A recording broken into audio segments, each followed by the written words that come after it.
What up, basketball world? It's one and only legend of winning, aka Low, and we are here today to talk about the winners and losers of the NBA trade deadline. Now, if you want my detailed opinions about some of the more major transactions that have occurred over the past couple of days, Kyrie, Durant, and Russell Westbrook, those videos are uploaded on the channel, so make sure you go check them out if you haven't already. But in today's video, I'm not going to do that. I'm just going to give you some brief synopsis on some of the more major transactions that have happened leading up to the NBA trade deadline, label the winners and losers, and also probably hand out some letter grades as well. Let's start off positive. We have the Dallas Mavericks. Over the past couple of years now, there's been ongoing conversations. Can the Dallas Mavericks aid Luka Doncic by taking away some of that offensive responsibility and putting a star alongside him? Jalen Brunson last year was a pseudo-star, really didn't fill the role, and he still needed to upgrade, especially since they lost him in the offseason. And so picking up Kyrie Irving is a major, and I do mean major, upgrade that they desperately needed. Now, personally speaking, even though I do like the offensive load that he will be taking off the shoulders of Luka, I'm not necessarily in love with the defensive problems that this team will more than likely face moving forward, especially after losing DFS. Furthermore, it's not completely clear the type of commitment that we'll see from Kyrie on his team, especially since he's on expiring contracts. Who knows what's going to happen after the season is over with? There is a possibility that it is a rental, but even if Kyrie leaves, moving off of Spencer Dinwiddie's contract is a major plus. So all in all, I'm still going to label the Dallas Mavericks major winners. I'm going to give them a B+ to a A-. To me, it can't be any higher than that because I do believe there's a lot more teams in the Western Conference as it's gotten much more stacked that it doesn't really make Dallas as great of a contender as I think a lot of people thought when the trade happened initially, but still major winners. The Phoenix Suns, another massive winner, and I'm going to go ahead and just say I think the Phoenix Suns are the biggest winners, or if not second biggest winners of the trade deadline. As we all know, they just acquired Kevin Durant, and in the process, they did lose some depth in Mikal Bridges, Cam Johnson, Jay Crowder. Well, I don't know if Jay Crowder is depth because he wasn't playing, but you know, they lost some depth in Cam Johnson and Mikal Bridges, but they did get a major upgrade at the forward position in KD. They needed a bit more shot creation, star power, so they can allow Chris Paul to regress into the third role, the third option that I think he's going to flourish in. But more importantly, for a team that many people assumed that the window was closed for them, it's wide open, dog. The Phoenix Suns are back. They're going to be competing, making deep postseason runs. I like what Phoenix did. I do like the fact that they grabbed life by the balls. They took the opportunity, they seized it, and they traded. Whew, but West looking nice for the playoffs. Man, first of all, let me say this.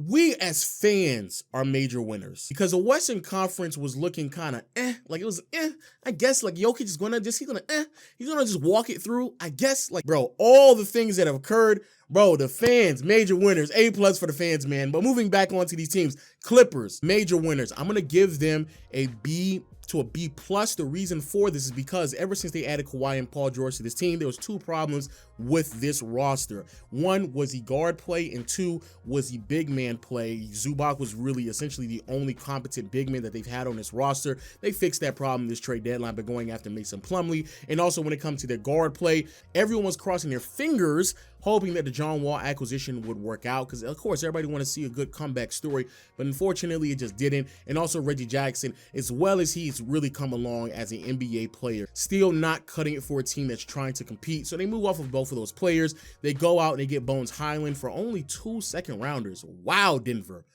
Wow.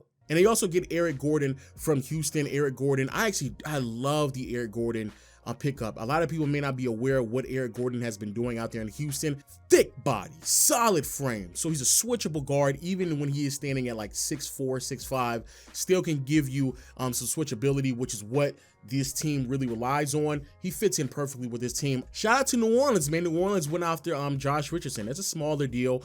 Just briefly, I think that's actually really, really good for them. I'm going to give that team an A-. The reason why I'm so high on this is because shout out to Herb Jones. He's doing his damn thing. I love the young fella out there, but he's not a quality three-point shooter. The more minutes that they play with Zion, it's very clear that you're going to need to space out the floor as much as possible. They get a veteran out there, Jay Rich, another wing that can kind of split the minutes with Herb Jones when needed. I do love that. And then also we have the Los Angeles Lakers. My Lakers, dog! Rob Pelinka, you did it. You lucky son of a gun, dog. Oh my goodness, Rob. Oh man, Rob, you are the trade deadline MVP, dog. Oh my goodness. Finally got off of Russell Westbrook. Oh my God. The longest year and a half I've ever seen in my life. I'm actually showing way more emotion now than I did in the actual Russ trade. I am so ecstatic that Russ is finally gone. Looking in the 3-team trade where they moved off of Russell Westbrook, not only they picked up a starting caliber point guard in D'Angelo Russell, they got some defensive versatility in Jared Vanderbilt. Another quality shooter in Malik Beasley. Then after that, even though Thomas Bryant was complaining he wanted a larger role, that's fine. Yo, I appreciate Thomas Bryant and his services. I truly do. This is not me trolling. Thomas Bryant, man, go continue to work out in Denver, because I think you were a really, really great young player. Shout out to Thomas Bryant. But lost Thomas Bryant, but then turn around and flip Pat Bev into Mo Bamba. Got another solid big behind him, big body. Well, that's not big body, slender body, 7 foot, the athleticism. Oh my God. We still need a wing. But yo, shout out to Rob Pelinka. I'm gonna give you an A, dog. I'm gonna give you an A. I think the Lakers are the second biggest winners in this trade deadline. This is an organization that was the 13th seed waiting in the water, and everybody thought it was going to be done with, including myself. But to come out and swing this hard and hit it this hard out of the park, put the Lakers back in position to compete for a deep postseason run. Now, moving out east, and if I'm not mistaken, I think this is the only Eastern Conference team that I'm going to confidently claim are like noticeable winners. A couple of solid transactions here and there, but this team right here, I think they're the only true Eastern Conference winners, and that team are the Milwaukee Bucks. Milwaukee went out, got Jay Crowder for just a handful of second-round picks, and they needed Jay Crowder desperately because they've been missing that PJ Tucker role. PJ Tucker, when he was on the team with the championship run, allowed him to defend the wing players that Giannis, even though he can do, but he'd be best utilized if Giannis is a roamer, switchable, can come send help. He's not committed to just only defending one player, so it really helps maximize what this team defense can do. Since losing PJ Tucker, the defense just hasn't been the same, especially the versatility that we can see in the postseason. Jay Crowder provides that. Maybe not as solid as a defender as PJ Tucker is, but I actually think Jay Crowder offensively is a bit more dynamic than what PJ Tucker can provide. Now, in terms of the teams that I'm fairly neutral on, shout out to Philly. Got a little bit more length and athleticism out there in the front court with Jalen McDaniels. I like that pickup. Moved off Matisse Thybulle because you really weren't using him. However, I need a backup big, Daryl. I need a backup big out there. Those minutes from Montrezl Harrell, they're getting pretty goddamn disgusting, Daryl. You need to give me a backup big, but I'm still fairly neutral on it. I like the Jalen McDaniel pickup, get a little bit more athletic in the front court. Boston, I like the Mike Muscala pickup. I really do. But when they said they were going to get a big, I thought they were going to get, somebody big body, like me. Burly back nigga. That's what I thought they were going to get. Mike Muscala, he gives them, some depth in the front court, but I mean, damn, he's about the same size as Al Horford and Rob Williams. Like he's not the big body I thought they were going to get. I'm okay with that, but it still gave him some depth. Also, when it came to Atlanta, they picked up Sadiq Bey.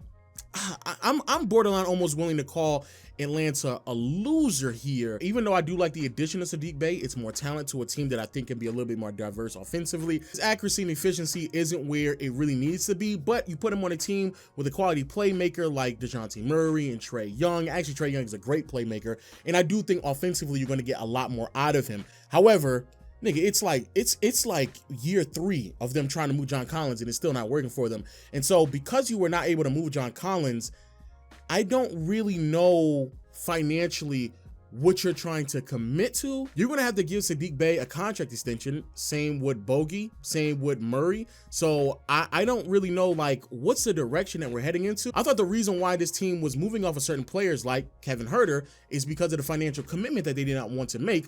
I'm making a financial commitment to Kevin Huerter before I do to Sadiq Bey. I don't really know. And once more, Collins is still on the roster. Again, I'm borderline willing to say that this is a massive loss for them, but it's still a pickup in talent. Also, the Golden State Warriors, okay, the Warriors picked up GP2. I like it. Bring him back because goddamn, y'all been missing some point of attack defense coming off the bench or even in the starting lineup. It's getting disgusting out there with those Jordan Poole minutes defensively. So I like that. I also like the fact that financially you gave yourself a little bit more wiggle room because if I'm not mistaken, they dropped a little bit in the luxury tax that they were going to have to pay. That's great. But oh man, James Wiseman basically went for second rounders. The second overall pick went for second rounders. And even though Toronto was asking for quite a bit for OG Anunoby, I would have given it up. I think OG is a noticeable upgrade from Kuminga. He addresses a lot of the concerns, and I think he actually meshes really well with this team. I would have gone with it, but hey, man, I'm gonna put them in a meh pile, and all the teams are in a meh pile.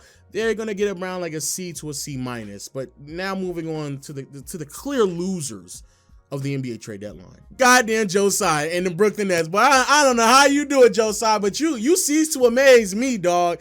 I have no idea how in a 2-year span, basically, you go from having one of the most offensively talented trios the league has ever seen to Ben Simmons. Like that's basically what you ended up with. Ben Simmons, Nick Claxton, and a bunch of quality complementary pieces that really can't complement one another because they only complement star caliber players, and you ain't got that on your team. F minus.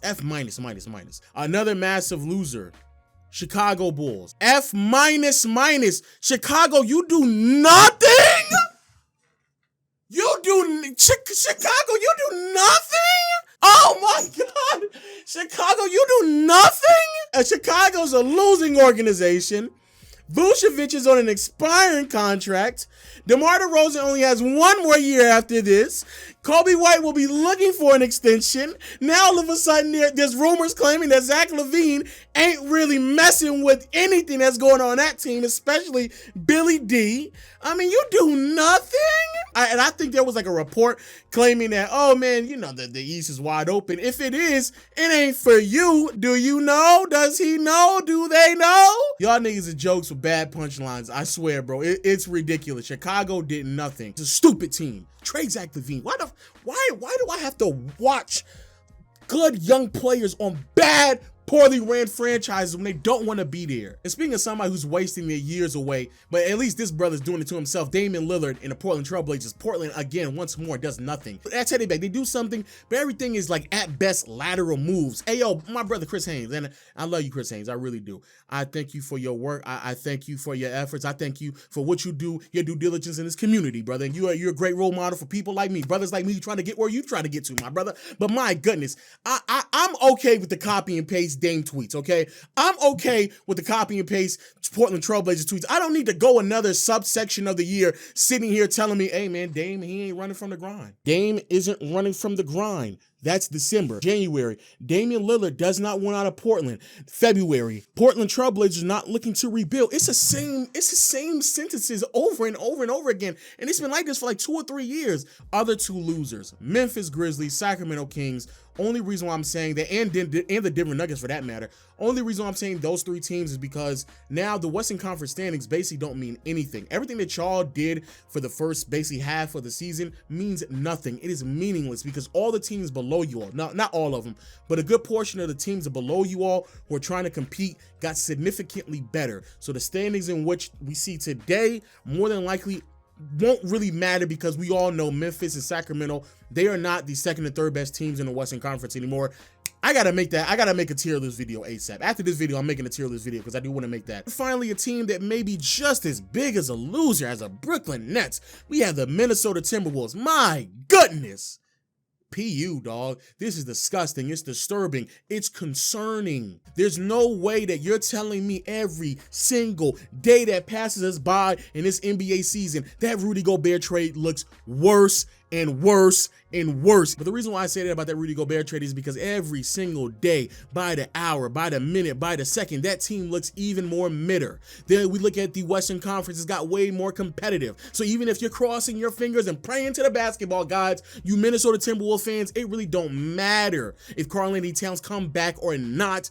It's done. The Western Conference is top lock now, and y'all not a part of that conversation. Let's keep it a beam, dog. And then when you look even further beyond what they're going to do in the upcoming seasons, the reason why you had to let D'Angelo Russell go and basically got nothing, really just Mike Conley, is because you cannot make any financial commitments to make the team better than what they are right now, even if the player is on your roster already. That's disgusting.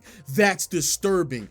By far the worst general manager job in the NBA, because I would never want to GM a job where I don't really have any flexibility on what I could or couldn't do, but I'm still expected to make deep postseason runs because of the commitment that we made to Rudy Gobert and a Karl-Anthony Towns front court. But yo, let me know in the comment section below y'all thoughts about the NBA trade deadline once more, or if you want my detailed outline thoughts on the Kyrie, KD, and Russell Westbrook trade. All those videos are uploaded on this channel. The main channel, I will be uploading some more detailed videos about the Brooklyn Nets, LeBron James, a lot of things to talk about. And make sure you subscribe to this channel because we will be uploading more content here. We got hot takes post trade deadline. We got tier list videos post trade deadline. You don't want to miss out on it. And until next time, I'll see you all later, man. Peace.